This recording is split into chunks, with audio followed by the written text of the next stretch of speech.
Welcome to Medical Media Mixer, the perfect cocktail. I'm Nicole Peniston, psychologist. And I'm Tara Prisco, physician assistant. So, my drink involved fire this time, but not fire like it did that other time. I heard you say something about burning. You were like, ignore that burning smell. I'm like, oh God, what did she do? It's burning rosemary, which smells a little bit like burning weed. Like, you know what I mean? I don't know.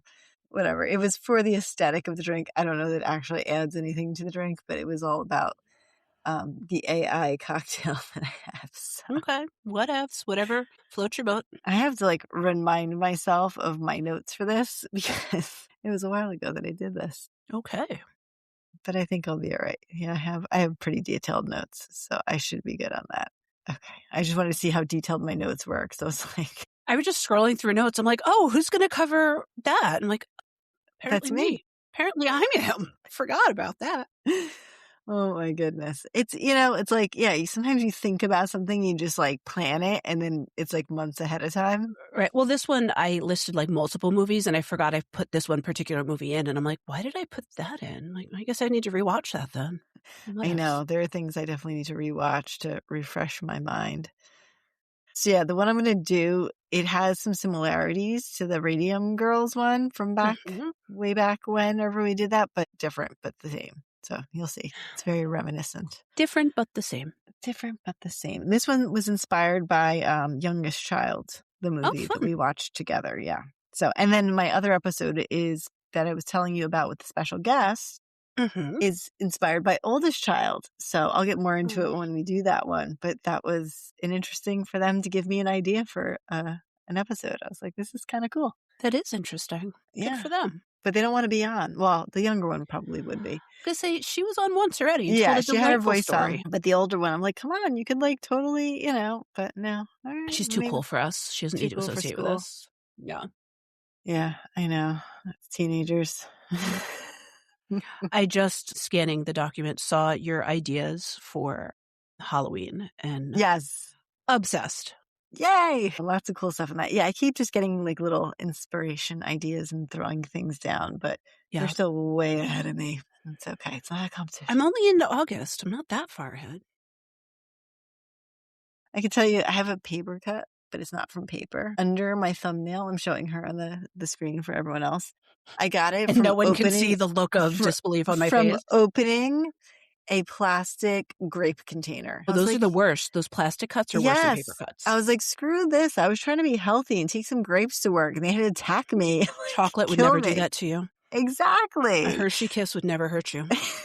Ever. I agree. I was like, no one gets E. coli from eating a candy bar. Facts. Yeah, what was it? I think not that long ago, Trader Joe's had glass in there, when they're frozen, yes, foods. There's frozen something. Fried rice, I think it was. Yeah. It's like, oops. Oopsies. How'd that get in there? Yeah, little glass never hurt anybody. Or did. Or did. Either way. Look, I'm not the medical side of this podcast. All right. Oh my goodness. Anything else interesting or new? I know you didn't have your champagne brunch, but any other, and BookCon you said we're looking forward to. Anything else exciting? Well, we went out to dinner with a bunch of our friends on Friday. Yes. That was where we saw each other last. Yes. So that was fun times. We saw, our friend from out of state who we've known since high school was visiting. So that was cool. And we got to catch up. And it is one of those things where even if we don't see each other or talk to each other all the time, it's just cool. You all just kind of flow back right into it. I love that. We just get together and it's nice. Well, I can share with you my friend Marcia, who I know listens sometimes. She just sent me a meme. It says, these GPA looking gas prices need to go. 3.89 is summa cum laude glass. I need some academic probation gas. Facts. I need a 1.25 gas, not a 3.89. I just tried my drink. It's quite puckery. Good? It's puckery, but that's part of it. So my drink is, there is a alcohol mixers brand called Noble Mix. Okay.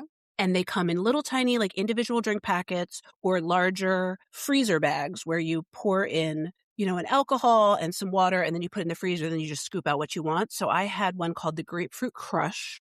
Ooh. which is just vodka, water, and that mix. And I've had that in the freezer. So I scooped some out, and then it was super frozen. It was not going to melt. So I just topped it with some Sprite, but it is tasty. Yum. Nice. Yeah, mine's a little puckery. I think I should have done a little more honey syrup than it asked for. But again, that's the main ingredient and like the whole subject of the topic. So I guess I'm going to suffer for it. You'll survive. I will. All right. Why don't we get the cocktail a-flowing? Let's do it. It is called the White Phosphorus Fizz. It is a Victorian-inspired gin cocktail with acid phosphate. This is made by my former boyfriend, ChatGPT, before I divorced him and moved on to Claude. I have to tell you, Claude Have you moved on to Claude, or is he just your lover in the city for now? No, he made me a nice recipe for this other upcoming thing, and I just feel like he learns better, learns from his mistakes better. I mean, that's what we all need in a man, someone who learns better. Although he did try to give me fake science when I was trying to make slides for our refill on space medicine. Sounds and like he gave an me actual completely man. wrong science. I'm like, dude, I gave you the sources. Just make me my slides with the correct science on it. Did he try to then mansplain it to you about how it was right, even though it's wrong? No, he apologized. Because he sounds like an actual man then. AI is really stepping it up. So, does he leave the toilet seat down? That's what's important. That is true. I don't know his toileting habits since he is. You'll have to find out. So part of the catching things on fire, I had to, for this cocktail, take a rosemary sprig and lightly torch it is what I saw. Did you lightly torch it, or did you burst Here's that thing? I actually have, like, it's fresh rosemary that we were growing from our arrow garden, and we had taken a sprig off. You should sponsor us, because we both have arrow gardens. I know. We had it hung up to sort of start drying like a day ago, so it's not even, it's not dry or anything. So I lightly torched it. Like I said, I don't know that it adds anything, but it's supposed to go with like the whole theme, because there's sure it adds a smoked flavor. Somewhat. I mean, smoke in the house, maybe. So, and then you have to make your honey syrup, which is 1:1 water to honey. So basically what you put in a cocktail shaker is 2 ounces. They say London dry gin. I said, whatever gin I own, because I only own one. Fun fact, that's Tanqueray is London dry. Gotcha. This was some different out there brand. I think it might have been like a Whole Foods thing. 3/4 ounce of fresh lemon juice, 1/2 ounce of honey syrup. I would suggest a little more for our listeners. 1/4 ounce of acid phosphate. Yeah, where does one purchase that? On the internets. Look, there's a lot of things I could purchase on the internets, but that doesn't mean I should. So it comes like a little dropper too. Is this legal? Yeah. Acid phosphate was used in like drinks in, I think, like the 50s, like phosphate drinks. So is cocaine. It doesn't mean I should buy it on the internet. It's basically just very tart acid. And that's why this drink with the lemon in that, it's like a very puckery drink. And then 2 dashes of orange bitters and a pinch of smoked sea salt, which I had. So I threw it in there, but I don't know if you have to smoke that yourself also? No, that came pre-smoked. I think it's from Hawaii, so it's like volcanic and everything. I learned a fun fact the other day about salt. Okay. So I know that we know that table salt is iodinized. But apparently Himalayan sea salt is easier to digest. I know a lot of people like the Himalayan. I've used it for like a lighter like flavor on like a avocado toast and stuff like that, just like for a milder flavor. I think people think it has all kinds of crazy healing properties. I don't know about all that. I just bought it because I heard it's better if you have GI issues. It's better than the iodinized. Yeah. We do need iodine in our diets because our thyroid. But we get it from other places. Yeah. But remember, we learned this on the Chernobyl episode, because then we learned a lot. Nuclear fallout, your thyroid will eat up all of the bad stuff. Look, girl, I'm trying to avoid any sort of nuclear fallout if I can help it. We're in a freaking war with possible nuclear weapons, so I don't know. I mean, anyway, so you throw all that in a shaker, shake vigorously, put in your coupe glass, throw your garnished burnt up rosemary in there. Like I said, it's good. I would just add a little more of the honey syrup, and I think that would make it perfect. Okay.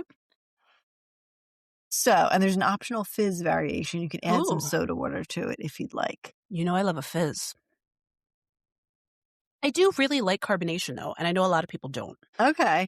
And I know it's not good for your GI tract, but I do love carbonation. I do like it too. So, pro tips. Acid phosphate provides bright acidity without extra citrus sharpness. It gives that crisp mineral edge. It says, go light on the smoked sea salt. It should whisper, not dominate. Excuse And me. the drink should taste structured and clean, not sweet. So I guess it is correct that it's not sweet. So I guess my question is, what else could you use Instead of acid phosphate, I mean, what else would you use that in? I guess anything that you want acidity without citrus. I don't know. Could you use it on I'm thinking like a lot of fish dishes use like citrus. I have no idea. But I don't know if you would use that. No, I don't think so. It's like a minerally taste. I will have to look some ideas up since now I have a little bottle of it. I was going to say, is Claude slacking on you? He didn't give you alternate options for that? Well, no, this one came from chat, not from Claude. But I will Claude's got your back. To throw Claude some, info and see if they can come up with anything. He'll find out for you. Is Claude non-binary? They said they. You said they. I don't know. I assume that computers in general are non-binary, or are they binary? Because binary code. Making that assumption is just really no, but isn't that the numbers code binary? It is, but zeros and ones or something. I mean, well, now that makes me question my whole life because Alexa and Siri are clearly female. That's true. That is true. I have not assigned my robot assistants genders. Well, I mean, Rosie from the Jetsons, she was a female. Yeah. What was the computer? Oh, Kit. Was Kit Kit was a man. A man, yeah. Our young listeners have no idea who Kit is. Knight Rider. From Knight Rider. Look it up. Yeah. Michael Knight and Kit. Come on, people, get with it. I'm just thinking about all of our computer assistants throughout time, Well, I think all the others I can think of were male because what's his name from Marvel, who dies multiple times even though he's not real to begin with. Yeah, I'm not a Marvel person. He's bald and red, but he's a machine. Okay. And then he dies. Why am I blanking on it? Oh, Vision. Yeah. Vision's a dude. Do you remember that 80s show with the little girl who was the robot? Yes. Something Wonder. Small Wonder. Small Wonder. Yes. I used to love that show. There was a very long time where I felt like that was just a fever dream because when I talked to other people about it, they did not know what the fuck I was talking about. But it was a real show. It was. I have no idea. It could have been like one season. And also thinking about that show and do you have a good mental picture of it? Yeah. Why do I feel like it took place in the same apartment as Three's Company? It did feel similar. It was the same set. Lived in a box. Yes, but she was their adopted child. But she would walk out of the box and to wake up in the morning. Yeah, what was her name? I feel like it started with an S, not Samantha. And she wore a dress that looked like It's it was a white pinafore and a red. Red. Hold on. Small Wonder. Let's look it up. Sorry, this is really a tangent. It's a tangent, but it's a good tangent. It is. Oh, it's 4 seasons. There you go. Damn right. Let's see. Vicky. Vicky. And I bet Vicky never hit puberty in 4 years. Even though she was 12. It was from 1985 to 1989. Oh, my goodness. I mean, that was the golden age. There was Mr. Belvedere. Oh, Mr. Belvedere. Alf. Yes. Oh, yes. Alf, the alien. Yeah. We'll save this for an after chat because we could just go on forever. All right. So you said you've watched at least the first of the movies of what I'm going to talk about. I don't know if you don't remember. All of them. I just don't remember as much about the second one. So, I mean, I know the overall plot of the second one is she's searching for her mother. Yeah. So Millie Bobby Brown plays Enola Holmes, and this is the Enola Holmes 2 that I'm going to be covering. So it's a 2022 mystery adventure, and it's a sequel to the 2020 hit Enola Holmes, and she's essentially the spirited teenage sister of Sherlock Holmes. What's funny is my kids were like, oh, Sherlock, he's Enola's brother, but the younger child didn't get that Sherlock was the famous character and she was the secondary character, in all of history. Cute, though. Yeah. And he's played by Henry Cavill, who we love. And it draws inspiration from the Enola Holmes mystery book series, which is a kid's book series, which is actually really cute. We have some of those books and some of the graphic novels as well. Mm-hmm. Technically, it doesn't match to an exact novel, but just kind of pulls from historical stuff from those books. It doesn't because match, it wasn't written by the same author. Well, I'm saying that the books and the movies don't exactly match either. That's what I'm saying. I thought you meant they don't match Sherlock Holmes. Yeah, no, because it's totally because Conan Doyle. Sir Arthur Conan Doyle didn't write Enola Holmes. No, for sure not. Although he should have. So this was a So before we go into it, in film, who's your favorite Sherlock? Ooh, is it Cumberbatch or is it Benedict Cumberbatch? It's not Cumberbatch. No, it's Cumberbatch. Oh, I'm sorry. Or is it, what's his name? Robert Downey Jr. There's Downey no Jr. wrong Sorry, answer. my There's brain. Yeah, I don't know. Robert Yeah, Downey Jr. They're both. It's always Robert Downey Jr. I mean, he's more gritty. I like that. Always Robert Downey Jr. And don't get me wrong, I love Benedict. I watched all of that version of Sherlock. That version of Sherlock made me cry. I got emotionally invested. But it's always Robert. I mean, he's the classic choice for sure. I just feel like he really embodied like the cockiness of the character, but also like the smart, gritty and the cockiness for sure. The alcoholic version. Now, I forget in Enola who plays Mycroft, the other sibling, the other brother. It's some British guy. Some British guy. And then there's a new show, which I've not watched, called Young Sherlock. Yeah. Which makes me feel like, is this like Young Sheldon? Like, what's happening? Yes. It's Sam Claflin plays Mycroft in Enola Holmes. Okay. He was the guy in that movie where he was in the wheelchair because he was paraplegic. And wasn't he in one of the I feel like he was in one of the Hunger Games. I don't know. I just know his face, but I don't know. Sorry, I'm really going. Oh, he was in Me Before You. That was when he was in the wheelchair, the paraplegic. I don't know that. And he was also in the Hunger Games. I was not wrong. Okay. Continue. Sorry. I took a sip. That was a very better sip. Okay. So it was a straight to Netflix movie, just so everyone knows. That's where you can find it. So this movie basically follows Enola. She struggles to prove herself as a detective on her own. She was a teenager who's basically out on her own right. And then she's undercovering basically this dangerous conspiracy. Wait, so I have a question. This is supposed to be set in like the Victorian-ish. So like late early 1900s? Sure. So, I mean, technically, like as a teenager, she should be like married and have 3 babies by now. And that's part of it too. Her brothers, especially, of course, Mycroft wants her to like act like a lady and let's get you to send her to like a finishing school so she can get married. Absolutely. But she's wild and free. And I love that for her. You know, she's like wild hair out, going on adventures. And doesn't she have like a romantic interest in this movie, the second one that we're talking about? I feel like there's a romantic interest. There's the boy from the first. But I feel like he makes an appearance in the second one. I believe so. I'm going to refresh you because I'm going to read the plot notes because it's been a while. I watched it like, I don't know, 2 months ago or whatever. I watched it more than 2 months ago. But you remember things better than I do about movies. Yeah, my brain is only like set up for certain types of things and I'm not great with it. It's the creative side of me, my old former, mostly like untapped creative writing where like I follow the plots and the like character development and the relationships. Yeah. So basically in this one, Enola has opened her own detective agency in London, but business is kind of slow. Of course, her brother Sherlock has a thriving reputation, and she finds it hard to attract clients, especially as a young woman, of course, in the male-dominated Victorian society. But just when she's considering closing up shop, a young woman named Bessie comes in. And she basically says that her sister, Sarah Chapman, who's a match factory worker, has disappeared. Enola agrees to take the case, follows Bessie to the match factory where she meets another worker, May, and sees firsthand the harsh conditions that the girls go through. And of course, like the factory is rife with like rumors of disease. Everybody thinks it's typhus. So originally when I was watching this, like, oh, maybe I should write an episode about typhus. You know, like Typhoid Mary typhus? Yeah. Okay, cool. But that's a different episode you can cover. Right. But Enola's keen observation like suggests that there's something else going on. She digs deeper. She discovers clues linking Sarah's disappearance to a mysterious love poem and coded messages. And her investigation leads her to the Paragon Theater, where May and Sarah worked as performers, which is sort of like a back of the house, rowdy place where a proper woman shouldn't be, sort of. It's a burlesque club. Call it what it is. Yes.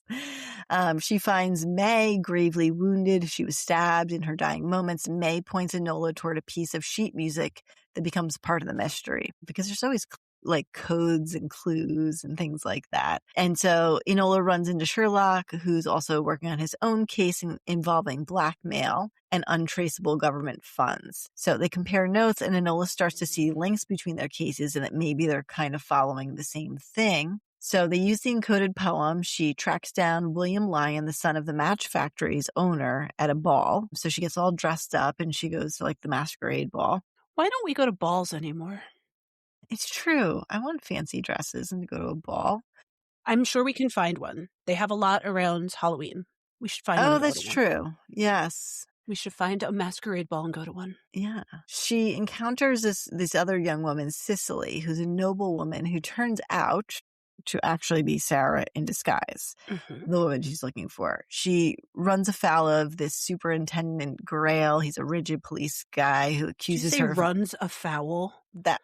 Yes. That's how I know you're reading someone else's writing. I am. Who accuses her of May's murder, and the mother surfaces briefly to organize a daring prison escape when Enola's briefly jailed, because her mother just pops in for some wacky antics. Mother played by the incomparable. I just lost her fucking name. Damn it, you put me on the spot. It was on the tip of my tongue. You do it to me all the time. I know, but I literally, I was about to say it, and then you pointed at me, and I was like, I don't know. Did the girl with the hair. She was married to Helena Bonham Carter, my friend. There we go. Helena Bonham Carter. You know what I first saw her in? She played, all the words I'm losing them. I'm drunk. It's the second drink. I know. It really is.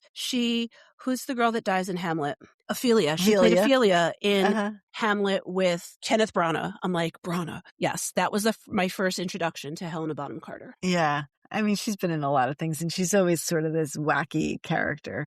Yeah. I mean, Ophelia wasn't wacky. She was suicidal, but either way. Right. Either way. So their investigation reveals that the match factory owners have been using cheap white phosphorus in the matches, a decision that's making the workers sick and even killing them. What are they supposed to be using? I think I get into that Not white phosphorus. Yes, I'll get into that in a moment. Sarah, May, and William uncover this dangerous scheme and secret and plan to expose it, but they're silenced by powerful figures that were trying to cover their tracks. And they have this big climactic confrontation in the theater, because theaters are cool places for things like that. Enola outwits Grail and the corrupt aristocrat, and they expose the true mastermind, a woman using an alias, later revealed as this Mira Troy, which is an anagram of Moriarty. Because if anyone knows Sherlock Holmes, he is the ultimate villain, Moriarty. Yes, but here it's arch nemesis. It's a woman in this. And so they organize the match girls to take action against the unsafe working conditions, inspiring a larger movement. McIntyre's arrested. Some evidence is destroyed. And of course, the detective agency begins to gain some credibility and take off. And Lord Tewkesbury, that's her love interest. She meets back up with him in this. You're right. Yeah, he's like the young teenage boy. Yeah, he's cute. Who you would never know is a lord until somebody else sees him. Exactly. So their relationship, evolves a little bit, and she chooses to remain on her own and keep working. So it's interesting because, like I said, I thought I was just watching sort of it's not a kids movie. It's an adult, but good to watch with your kids movie. Definitely YA coded. Yeah, but it's fun. It's fun to watch with, kids of all ages and stuff. So, but basically it does very much sound like the Radium Girls that we spoke about many, many episodes ago, where factory workers having to stand up for the rights because they were getting ill from something. What's also very similar is the illness that they got. It was called Phossy Jaw. That sounds fancy. And it's the disease that glowed in the dark. Sounds a lot like radium. Something that we don't want. Yeah. So between 1858 and 1906, thousands of match factory workers developed this. It's called phosphorus necrosis of the jaw, and it caused exposed rotting jawbone, facial disfigurement, and death in about 20%. And it's pretty much unheard of today. It's not something I've ever heard of or treated, but it does resemble a modern condition that's related to certain medications called osteonecrosis of the jaw. Patients on certain bone building medications can get that in cancer meds. So it's a little bit related to a current condition, but it's not something I'm expecting to see caused by phosphorus nowadays. Is that essentially cancer of the jaw? No, it's a breakdown of the structure of the bone itself. Is it what Freud had? I don't know. Freud had a jaw issue, but I thought it was from drugs.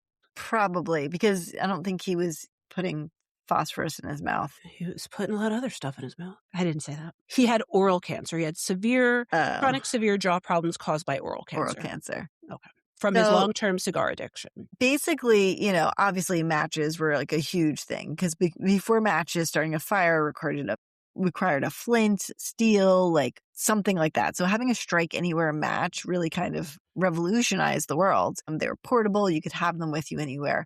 But typically it was yellow phosphorus that they were using. Yellow? I'm confused. You said before they were using white phosphorus because it was cheaper. Okay. So white was the toxic one. Red phosphorus. Yeah, safety matches were introduced in the 1850s. Aren't they red now? Yeah, but now that they're just made with other things. But replace the toxic white phosphorus on the tip with red phosphorus on a specially prepared striking surface. So, yeah, sorry, I just want to make sure I gave correct information.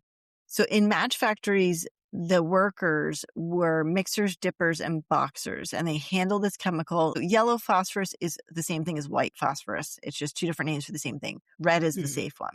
Okay. So it was heated during production and released fumes that the workers can inhale while they were working. Mm-hmm. And they were poorly ventilated, and they were all these were young girls working there. Of course, we know there were no protections back then. Especially not for women. Yeah. So workers became sick. Office staff in the same factories didn't because they weren't down on the floor. And it was mostly women and teenage girls who were disproportionately affected because they made up more of the match girl workforce. Mm-hmm. So this actually happened before radium, which is interesting because they didn't learn their lesson. This was mostly at least this one, I think most of the uprising happened in the UK, not in the US, whereas Radium Girls was based in the US. But it was very similar: tooth pain, jaw discomfort, swelling, and the jaw would begin to die. The gum would break down. It wouldn't heal, become infected, all kinds of icky stuff. Your face became disfigured. Infected. It was really, really bad. And in some cases, the necrotic bone reportedly glowed faintly in the dark due to the phosphorus. That's not good. Yeah. So this is what actually happens in the body. So real quick, bone is not dead. It's a living tissue. We don't think of, we think of bone as bones you found from a fossil. But bone is constantly overturning in our bodies. It is not a static thing. Once you grow to this certain height, your bones don't just stop. They're constantly overturning. So your body constantly breaks down old bone and resorbs that back into your bloodstream and then builds new bone. So that helps to keep the bone strong and healthy. But the jaw is very active because it's constantly stressed by chewing. So actually pounding on your joints and your bones stimulates your osteoblasts, which are a type of cell, to help build new bone. But because the jaw is constantly being used all the time, so that it's overturning quickly, but it's also very close to bacteria from the mouth. And so it's a little more vulnerable. And so the phosphorus fumes would enter their lungs, get into their bloodstream, and then the phosphorus would combine with water, carbon dioxide, and amino acids. And these came out to be very similar to the modern drugs we use for osteoporosis called bisphosphonates. Mm-hmm. And so they work by slowing down the bone breakdown, basically. And that's helpful for people who don't want to break a hip. But in the jaw, it needs that constant remodeling. And so too much stopping of bone turnover causes trouble. So things don't heal, blood supply is compromised, things like that. And then that becomes bone death. So anytime you hear the word necrosis, it means death. So osteonecrosis is death of the bone. So why the jaw? The jaw is basically, like we said, because of the turnover, but it was just a perfect storm because of the way it entered through your lungs and basically in your circulation quickly got there. So as opposed to the Radium Girls who are literally actively putting the radium in their mouth, this just happened to be where it kind of settled when they breathed it in. Exactly. And so by the early 1900s, they started to sort of push back on this. Doctors clearly linked the yellow phosphorus exposure / white phosphorus to the jaw necrosis. And then in 1912, legislation placed a prohibitive tax on phosphorus matches in the United States, forcing manufacturers to switch to the red phosphorus. And basically, Phossy Jaw disappeared. But, it is historically known as the match girl strikes, which really started in the UK. And like I said, very similarly to our Radium Girls, they had to stand up for themselves. And so. But how did they realize that it was? Similar to Radium Girls, where they just started to kind of put two and two together. And I think the doctors around them started to theorize. It was, if you remember Radium Girls, it took a few doctors listening, a few girls speaking up, and it just kind of all came together. But again, it's kind of that beginning of, we didn't have OSHA back then. We didn't have any protections. So yeah, I mean, it was interesting. I had a section in my notes. I have a very specific one that compares why that's different than Radium Girls. So this one was a little bit earlier. It was right before that time period. So it's 1858 to 1906 versus the 1910s and 1920s for Radium Girls. Like we just explained the mechanism of this one, just to remind everyone about the mechanism of the radium one. It doesn't act like phosphorus. It actually acts like calcium. And so your body mistakenly deposits into bone, causing all those issues. So it's a different mechanism completely. But because it was young girls in factories, it very much looks the same. And so the women basically, like we said, stood up, led to that legislation eventually.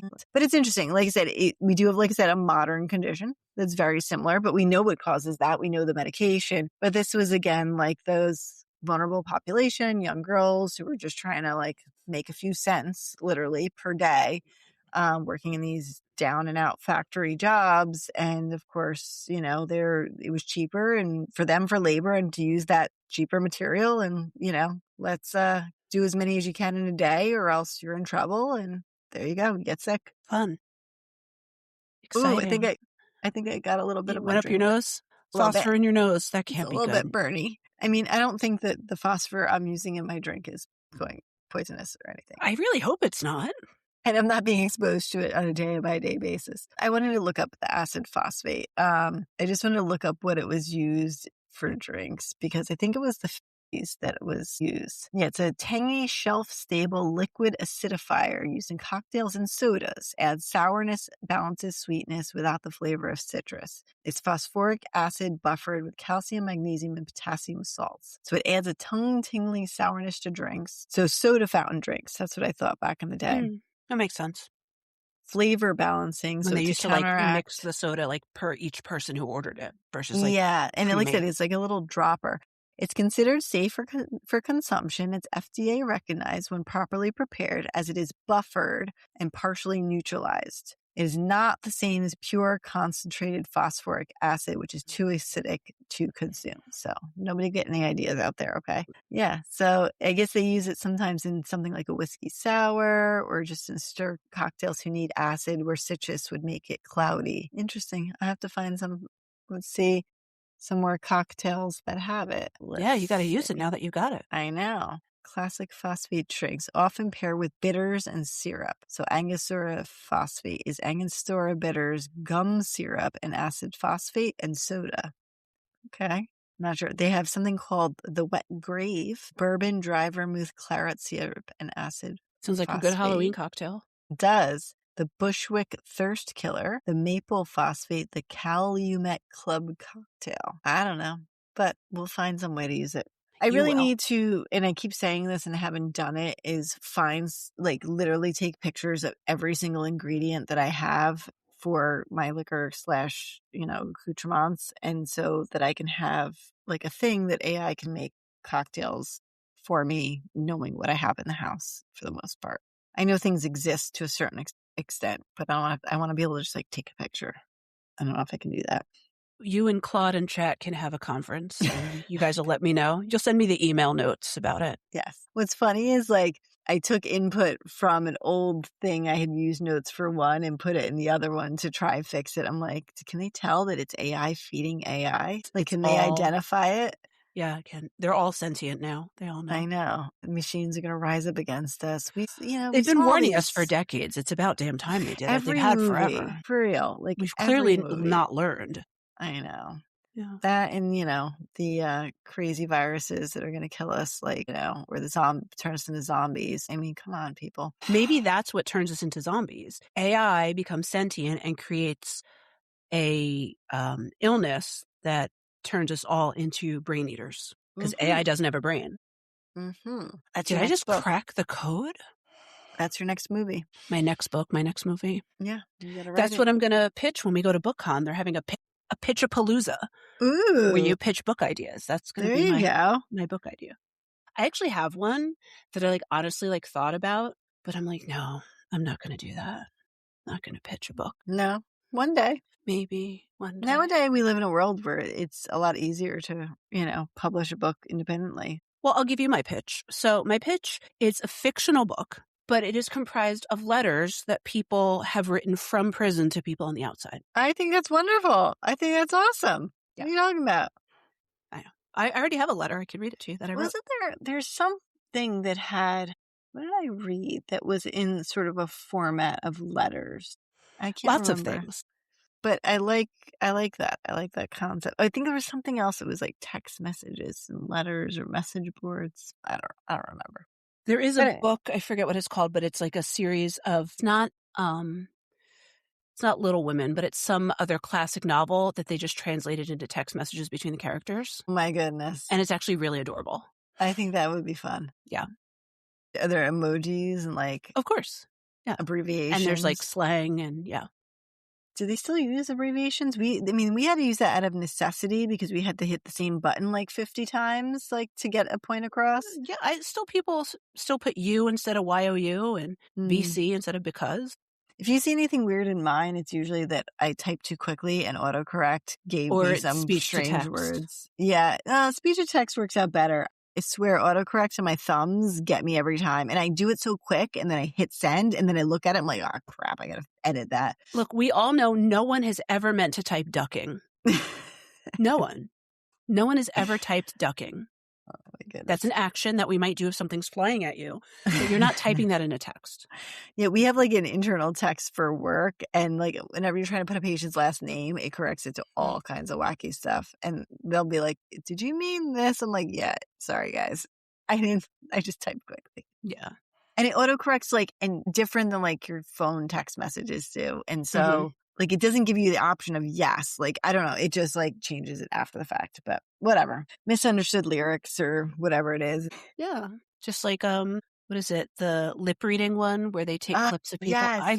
I'm obsessed with that. I could watch that all day, every day. There's bad lip reading. Bad lip reading. That's a good one. I'm still obsessed. Oh my God. Remember I told you how I saw the videos with the Bridgerton with them doing the dance that did the little dancing? Yep. I saw the best one today. It was all old people in a nursing home with walkers. But they were doing it. They all filmed it for this reason. Some of them wheelchairs, some of them pushing each other and doing the little dance for Bridgerton. The music. And it was the cutest thing, especially because I love adorable old people and I go to nursing homes. So yeah, I was like, ooh, nobody fall though. Nobody break a hip. Yeah. Fall crushes. Yeah. But it was adorable.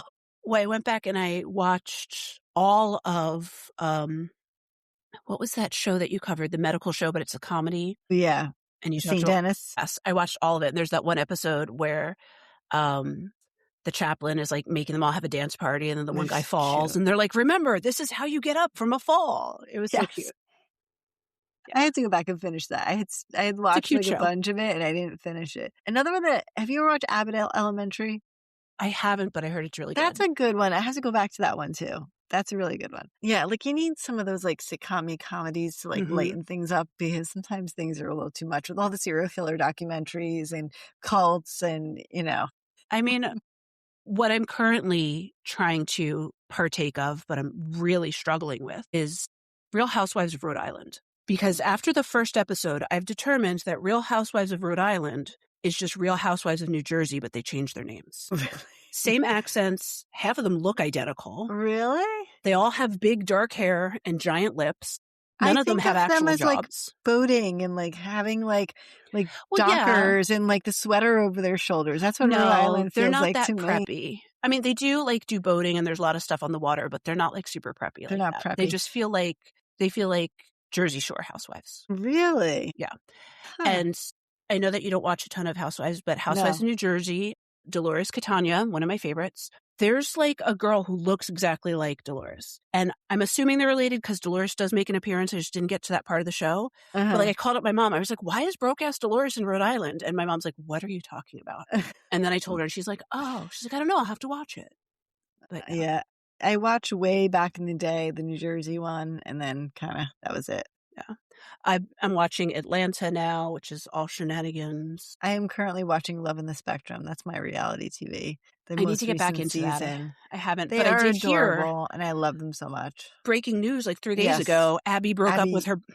Yes, But Abby, you didn't consult me. I know. He was going to be your Prince Charming. Yeah, but I think he didn't want to settle down. I think that You know we'll what? see more. Abby's a gorgeous girl. She's She got a is. strong personality. She does. I love her. Ain't nobody going to keep Abby down. She's going to find love again. Yeah, I mean, it's so.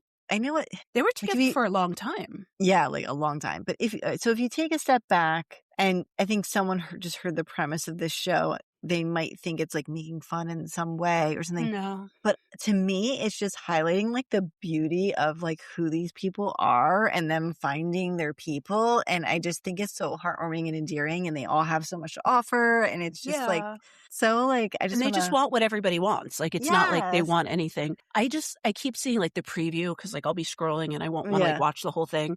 But in the preview, the producer, I guess, asked the guy, "What do you think love feels like?" And the one guy's like, "Candy." And I was like, "Oh, maybe it does feel like candy. It's sweet. I've never felt candy. Maybe I." But yeah, that makes perfect sense. Yes, it feels like candy. It's just, I don't know. I think the original one took place in New Zealand. Australia. Okay. Maybe it was New Zealand, but yeah, it was in a different country where they had different services and right. And then it spun off to here. But I just really, from back then, I was like, this is actually really important. It's actually really good. And I love like the coaching and like, I don't know. Yeah, I watched the first season and then I didn't watch. Now there's 3 seasons now or 4? I only watched the first season. I know there's a current one that's out right now, so you got to catch up because. And then I haven't watched it, but my friend Jackie, who sometimes listen, was telling me about Down for Love, about the people with Down syndrome.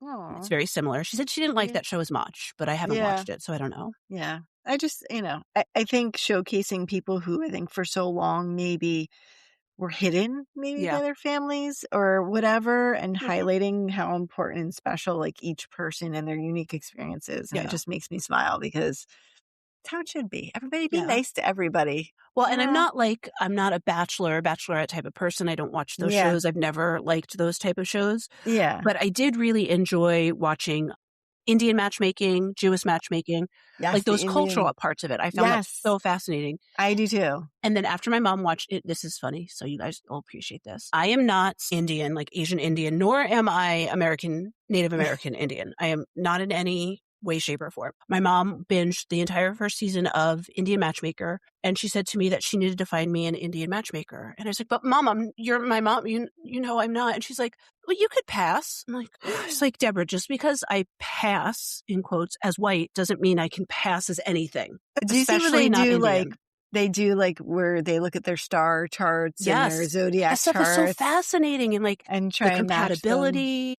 Yeah. No, I really enjoyed that one too, because it is interesting that it's a cultural thing, but it's also like each individual trying to find their. Right. And like a lot of them, they were like younger, and maybe like some of them were more Americanized. So like they didn't necessarily believe in those old values, but like they were doing it because of their family, but then like they were seeing value in it. And yeah, I think it's I do enjoy those shows. I did used to like the Love is Blind and the I never watched Married at First Sight, but they got all too dramatic and got too fake. And I was like, all right, I've moved on from it. In the beginning, the first few seasons were really good. Yeah.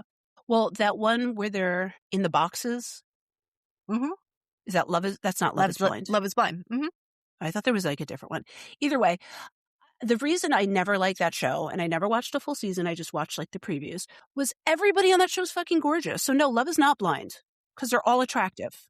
Yeah, I guess. No, like put like a real, like someone who's been like chemically disfigured or somebody on there, and then see if Love is blind. Right. From the first season, there's this one couple who I really love, and they get married. I think they had a child. There's a couple of them. Yeah. Well, one of the girls on Real Housewives of Rhode Island was from one of those dating shows, and they did get married. And I don't know what show because I don't watch any of them, but she's one of the Real Housewives of Rhode Island now. Okay. All right. I think it's time to wrap it up. I think it is. Need to get to bed. I don't know. I was a little wind. tipsy. but now I'm feeling neutral again. I do need to finish drinking my water so I can stay on my water I'm afraid grind. if I drink any more of my drink, I'm going to have acid reflux. Oh, yeah. No, don't do that to yourself. Drink some I'm not water. going to do that. Yeah. I'm going to drink some water and maybe try to read some of my book. Yes, but I'm not doing any work tonight. No, read. Enjoy yourself with that. I need to, like I said, I need to catch up. I have a dance competition the day before BookCon, but sometimes I'll find a quiet moment when the kids are in chaos, and I'll sit in like the crazy room with like the dressing room with all the kids around me and just take out my Kindle and read. Yeah. Well, the day before is the tricky try. Right. And my glorious plans are falling apart. I may actually be ending up going by myself. Oh, no. So maybe I'll bring my book. No. And pop some headphones in and Debbie read. can't come? She doesn't want to stay the whole time, and it is quite a long day. It's long. So she said she'll come for a little bit, but she won't stay the whole time. But I've already bought 4 seats and tickets, and so I definitely have to at least go for the majority. And you got to put all the tickets on the big ticket items. Exactly. You got to wait to the end. That's when the big ticket stuff is. Yeah. So my friend Danielle, who is a listener, thanks for listening, Danielle. We love you. She is supposed to go, but she's having a foot issue and may not be cleared to go, let alone to walk around. And, because you do have to walk around there. Yeah. So she may not be able to go. And then my friend Dana's supposed to go, who also listens. Hopefully, fingers crossed, Dana will make it. But yeah, nobody else was able to go. I had 2 other people lined up and not happening. Oh. So. But like I said, if I have to sit there by myself with a bunch of tickets, I feel like, honestly, that would be when I would win all the things. Right. When the weird girl who's all by herself. And then like she's the weird girl sitting by herself with like multiple bottles of wine and sandwiches. And then she just wins every freaking Why prize. don't you put it out on Facebook? Any of our random people you haven't seen from high school? I've reached out to multiple people and everybody's like, I can't go. Yeah, I have the dance comp and it's like by the time I get done with that and get back home, it'll be done. Yeah. All right. So thank you for listening to Medical Media Mixer. The perfect cocktail. Cheers. Oh, I didn't mean to advertise, but if you want to sponsor us. Wawa. For our listeners outside of New Jersey or the U.S., Wawa is a convenience store. Yeah, like a 7-Eleven, Quick Check. All right. Bye. Bye.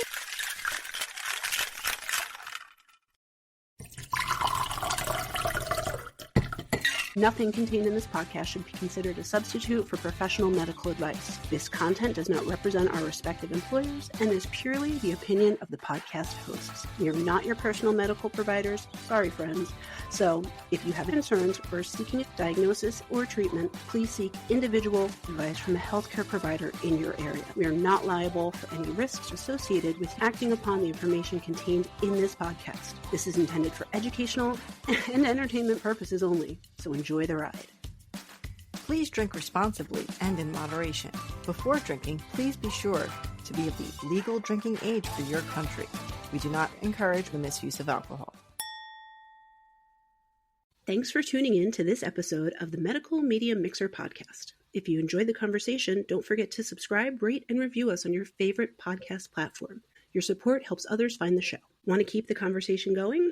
Follow us on social media. We're at Medical Media Mixer Podcast on Instagram, Facebook, TikTok, YouTube, and on Pinterest, the Medical Media Mixer board. If you'd like to support the show and help us grow, check us out on Patreon.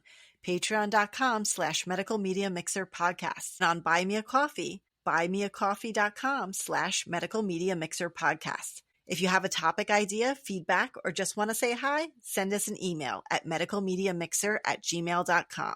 You can also stream all of our episodes and find more info on our website, medicalmediamixer.podbean.com. We're available on all major podcast platforms, so no matter where you listen, we're there. Thanks again for listening, and until next time, keep mixing medicine and media.